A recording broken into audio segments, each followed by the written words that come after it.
কলকাতার ট্যাংরার দে পরিবারের 5 জনের পর হরিয়ানায় গত দুদিন আগে 7 জন মানে সপরিবারে আত্মহত্যা। এর আগে মুম্বাইয়ে হয়েছে, কেরলে হয়েছে। সপরিবারে যারা আত্মহত্যা করছে, একটা জিনিস আপনারা লক্ষ্য করেছেন, সবাই কিন্তু ধনী পরিবার, কোনো গরিব পরিবার খাবারের অভাবে আত্মহত্যা করছে তা কিন্তু নয়। তাদের বড় বাড়ি আছে, গাড়ি আছে, কিন্তু তারপরেও তারা দেনার দায়ে ডুবে আছে। হঠাৎ একটা এরকম যেন ট্রেন্ড চলছে, অনেক ধনী পরিবার তারা সপরিবারে আত্মহত্যা করছে। কেন এরকম হচ্ছে বলুন তো? কোনো গরিব পরিবার না খেয়ে করছে তা তো নয়। এর কারণ কি?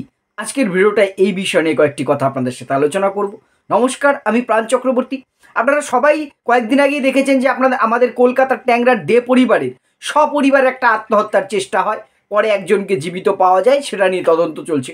গত দুদিন আগে হরিয়ানাতেও দেখেছেন 7 জন, যার মধ্যে 3 জন শিশু। একটি গাড়ির মধ্যে তারা বিষ পান করে মৃত অবস্থায় পাওয়া গেছে। একজনকে জীবিত অবস্থায় পাওয়া গেছে, পথচারীরা দেখে বলেছেন, তিনি বলেছেন আমিও একটু পরে মারা যাবো, আমিও বিষ খেয়েছি। এর আগে কেরলে এরকম ঘটনা ঘটেছে কয়েকদিন আগে, মুম্বাইয়ের ওখানেও দেখেছি, দিল্লিতে এর আগে দেখেছি। এরা প্রত্যেকেই কিন্তু কি কারণ যেটা জানা গেল, কলকাতার ট্যাংরার দে পরিবার, তাদের প্রায় 15 কোটি টাকা দেনা, তার বিলাসবহুল বাড়ি গাড়ি, বিরাট ব্যবসা। হরিয়ানার যে ঘটনাটা, এদেরও বিরাট একটা লোহার ব্যবসা ছিল, পারিবারিক ব্যবসা, কোটি কোটি টাকার মালিকেরা। আমার আপনার মতন সাধারণ একেবারে দরিদ্র, আগে আমরা শুনতাম যাদের খাবার জোটে না অনাহারে মৃত হয়েছে, আর এখন দেখছি যাদের অনেক পয়সা আছে তারাই এরকম সুইসাইড করছে। একটা ভাবুন, একটা পরিবারের সবাইকে হত্যা করতে হচ্ছে, সবাই মিলে ডিসিশন নিচ্ছে আমরা বিষ খেয়ে মারা যাব। কোন জায়গায় মাইন্ডসেট আপটা যাচ্ছে? কেন এরকম হচ্ছে? এই যাদের এত বিলাসিতা, তাদের অভাব কোথায়? এর কিছু এটা নিয়ে না আমি কদিন ধরেই ভাবছিলাম, কয়েকজন আমাকে রিকোয়েস্টও করেছেন এই বিষয়টা নিয়ে ভিডিও করবার জন্য। আমার যে কারণগুলো উঠে আসছে আমার কাছে, প্রথমত হচ্ছে অতিরিক্ত প্রত্যাশার উচ্চাসাটা আমাদের খুব বেড়ে গেছে। এই জগতে হায় সেই বেশি চায়, আছে যার ভুরি ভুরি, সেই 2 বিঘা কবিতা রবীন্দ্রনাথ কতদিন আগে বলে গেছে, এখনই তাই। দেখুন, আমাদের মতন সাধারণ মানুষের ডাল ভাতে চলে গেলেই আমাদের চলে, কিন্তু আমাদের প্রত্যাশার কিন্তু শেষ নেই। আমরা সবাই আরও বেশি চাই। এই মানুষগুলো যাদের এত পারিবারিক ব্যবসা, তারা এরকম দেনায় ডুবে যাচ্ছে। দামি দামি বাড়ি গাড়ি থাকতেও এদের চাহিদা শেষ হচ্ছে না, যার ফলশ্রুতি কি হচ্ছে, একটা সময় জেরে তারা কিন্তু সেই চাহিদার সাথে আর বাস্তবতাটাকে মিলাতে পারছে না। পরিণতি স্ট্যাটাস মেনটেন করতে যে এই রকম অবস্থায় যাচ্ছে। শুধু এটাই কারণ নয়, আরও অনেকগুলো কারণ আছে। আর্থিক চাপ, চাওয়ার শেষ যখন আমার না থাকবে, আমার তো আর্থিক চাপ কোনোদিন কাটবে না। আমি বেতন পাই 20,000 টাকা, কিন্তু আমার হাফ ভাব যদি আমি এখন 1,00,000 টাকা বেতন পাওয়ার মতন দেখাতে চাই, আমার অভাব তো এই জীবনে কাটার কোনো কারণ নেই। হ্যাঁ, নিশ্চয়ই সবাই চাই আরও একটু বেটার থাকবে, এটা চাওয়াটা কোনো অপরাধ নয়, প্রত্যেকেই আমরা চাই, আমিও চাই, আপনিও চান। কিন্তু যখনই আমি আমার প্রত্যাশাটাকে অতিমাত্রায় নিয়ে যাব, সেটা তো আমার পূরণ হবে না। এটাই হয়তো হচ্ছে, আমার মনে হচ্ছে এই সাইকোলজিটাই আমরা তো বুঝতে পারছি না। আরেকটা কি, এরা বেশিরভাগ ক্ষেত্রে দেখবেন যাদের অনেক বেশি পয়সা আছে, এরা সম্পর্কহীন হয়ে যায়। আপনি ভাবুন তো, আপনারও কোনো না কোনো রিলেটিভ আছে যার একটু বেশি পয়সা হয়ে গেছে, সে দেখবেন আপনার সাথেই হয়তো ঠিক মতো রিলেশন রাখে না।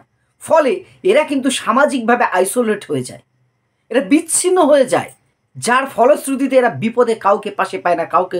কারণ আমার ভালো দিনে আমি যদি আপনাকে পাত্তা না দিই, আমার খারাপ দিনে আপনি কেন আমাকে পাত্তা দেবেন? এটা তো খুব স্বাভাবিক। নিউটনের 3য় গতিসূত্র তো তাই পড়েছি আমরা। একদমই যাদের একটু পয়সা হয়ে যায়, সবাই হয়তো নয়, ব্যতিক্রম নিশ্চয়ই আছেন, কিন্তু বেশিরভাগ ক্ষেত্রে তারা সেই পুরনো দিন, তাদের আত্মীয় স্বজন বন্ধু, সেটাকে ভুলে যে নতুন যাদের সাথে মেশে, তারাও সেই স্বার্থেই মেশে, ফলে সেই হেল্পটা তারা হয়তো পাচ্ছে না। একটা সামাজিক চাপ তৈরি হয় তাদের ওপর। যখন আমি বেশি ঠাটবাট নিয়ে চলি, আমাদের উপর সামাজিক একটা চাপ আমার উপর আসে, সেটা যখনই পূরণ করতে না পারে, তখন তারা কিন্তু এরকম হতাশায় আসছে বলে মনে হচ্ছে। আর যখন এদের বেশিরভাগ ক্ষেত্রে ব্যবসায়িক লস, লস লাভ কার না হয়? প্রত্যেকটা মানুষের জীবনেই আসে। এতটুকু লস হলে এরা মানসিক চাপ নিতে পারছে না। অর্থাৎ এদের যে, ভাবুন, তার প্রজন্ম 3টে শিশু মারা গেছে। ভাবা যায় একটা সন্তানের জন্য কত কষ্ট করতে হয় মানুষকে। তাদেরকে তো বোঝানো হচ্ছে, বা তাদেরকে মানে ওটাকে আরো হত্যা বলতে হয়, মেরে ফেলা হচ্ছে। কত নির্মম হয়ে যাচ্ছে মানুষের অর্থের কারণে একমাত্র। এদের সাথে না, বাস্তবের সাথে এরা সম্পর্কহীন হয়ে পড়ে। এরা শুধু পয়সাটাই চেনে। এটা কিনবো, সেটা কিনবো, বিদেশে ঘুরে বেড়াবো, দামি দামি গাড়িতে চড়বো, দামি জায়গায় যাব। এর বাইরেও যে পৃথিবীতে বাঁচা যায়, পৃথিবীতে বাঁচতে গেলে টাকার প্রয়োজন, কিন্তু টাকাটাই সব নয়। এরা সেটা হয়তো জীবনে বোঝেনি, তাদের পরের জেনারেশনকেও বোঝায়নি, যার ফল সপরিবারে আত্মহত্যা বা আত্মাহুতি দিয়ে বুঝতে হচ্ছে। সমাজকে কিন্তু এরা বারবার আমাদের কিন্তু অনেক কিছু শিখিয়ে দিচ্ছে। আমরা যদি এখান থেকে না শিখি, সেটা কিন্তু আমাদের জন্যও একটা অ্যালার্মিং, এটা বোঝার সময় আমাদের এসছে। আর ব্যবসায়িক ব্যর্থতা, এরা বেশিরভাগই দেখবেন নিজেরা ব্যবসা শুরু করেছে তা নয়, পারিবারিক ব্যবসা। অর্থাৎ এদের পিতা বা পিতামহ যারা, তারা অনেক কষ্ট করে তিলে তিলে একটা ব্যবসা তৈরি করেছে, এরা শুধু ঠাটবাট দিয়ে সেই ব্যবসা দিয়ে চলেছে। নিজেদের অ্যাকচুয়ালি কিছু করার মুরদি নেই। ব্যাংক থেকে কারিগরি টাকা লোন নিয়ে ঠাটবাট দিয়ে চলেছে, তারপরে ব্যবসা এরা লাটে তুলেছে। এবার আর কি করবে, পাওনাদারের চাপ নিতে পারছে না, সুইসাইড করছে। অর্থাৎ এরা তৈরি হয়েছে এখান থেকে বুঝতে পেরেছে তো এর বাবা বা পিতা যারা ছিল তারা এত টাকা ইনকাম করেছে, ব্যবসা করেছে, কিন্তু সন্তানকে মানুষ করতে পারেনি। আমি বলবো যদি সন্তানকে প্রকৃত মানুষ করতে পারতো, তাহলে তার ব্যবসাটা দেখাশোনা করতে পারতো। যদিও ব্যবসায় লাভ লস আছে মানি, তারপরেও সে হয়তো নিজে সুইসাইড করলেও তার সন্তান, অন্য বাড়ির সবাইকে কি করে হত্যা করতে পারছে, এটা হত্যাই আমি বলবো। অর্থাৎ টাকা থাকলেই যে মানুষ হয় এটা নয়, এটা বারবার আমাদের বুঝতে হবে। আর এরা ওজন বুঝে ভোজন, আমি একটা কথা প্রায় ভিডিওতেই বলি, সেটা করে না। যার ফল আমার সামর্থ্য অনুযায়ী তো আমি চলবো, আমার কি ক্যাপাসিটি আছে সেই অনুযায়ী আমি তো লোড নেব। এরা ওভারলোড নিয়ে আজকে এই অবস্থায় পড়েছে। তাহলে এর থেকে সমাধান আমরা কি শিখলাম, কি করে আমাদেরও চলা উচিত? আশা করি আমাদের কারোর সাথে যেন ঈশ্বর এরকম পরিস্থিতি আমাদের না দেন, কিন্তু আমাদের শেখার আছে সমাধানের পথ। যেটা প্রথমত আমাদের কিন্তু আর্থিক ম্যানেজমেন্ট করে চলাটা খুব দরকার। আমার আয় আর ব্যয়, এই দুটোর মধ্যে যদি আমি ব্যালেন্স করে না চলতে পারি, 10 টাকার আয়, 13 টাকা খরচ, 4 টাকা ঋণ, ভবিষ্যৎ কিন্তু আমার একদম দুর্দিন, এটা মানতেই হবে। অর্থাৎ আমার যেমন আয় আমাকে তার মধ্যেই চলতে হবে, সেখান থেকেই সঞ্চয় করতে হবে, ভবিষ্যতের জন্য রাখতে হবে। যা আয় হবে আমার সেইটা নিয়েই আমাকে কিন্তু চলতে হবে। মানসিক সচেতনতা, আমাকে কিন্তু মেন্টাল সাপোর্ট। আমি সবসময় একটা কথা বলি, লাইফে প্ল্যান বি সবসময় রেডি দরকার। প্ল্যান এ আমার একটা আছে, এইটার পরে এটা করবো, কিন্তু সেটা আমি সাকসেস নাই হতে পারি, আমার তখন প্ল্যান বি ভাবতে গেলে টাইম ওয়েস্ট হবে। আমাকে যদি একটা প্ল্যান বি আমি রেডি রাখি যে আমি এটা করব, সে সন্তানের বিষয়ই হোক, সন্তানকে এখানে ভর্তি করাবো, না হলে ওখানে ভর্তি করাবো, এইটা আমাকে সব সময় সব বিষয়ে, ব্যক্তিগত ডিসিশন চাই বলুন, প্ল্যান বি যদি আমার রেডি না থাকে, তাহলে কিন্তু এভাবেই মরতে হবে। মরা মানে শুধু জীবনটা শেষ করে দেওয়াই মরা নয়, জীবিত থেকেও মৃত্যুর মতন কিন্তু জীবনযাপন করতে হবে। প্ল্যান বিটা রেডি দরকার আমাদের, মানসিক সচেতনতা আর বাস্তব জ্ঞান।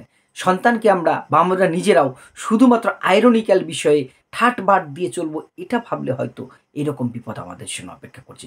বারবার বলছি, বিপদ মানে সপরিবারে আমি আত্মহত্যা করবো সেটা নয়, বিভিন্নভাবে আসতে পারে।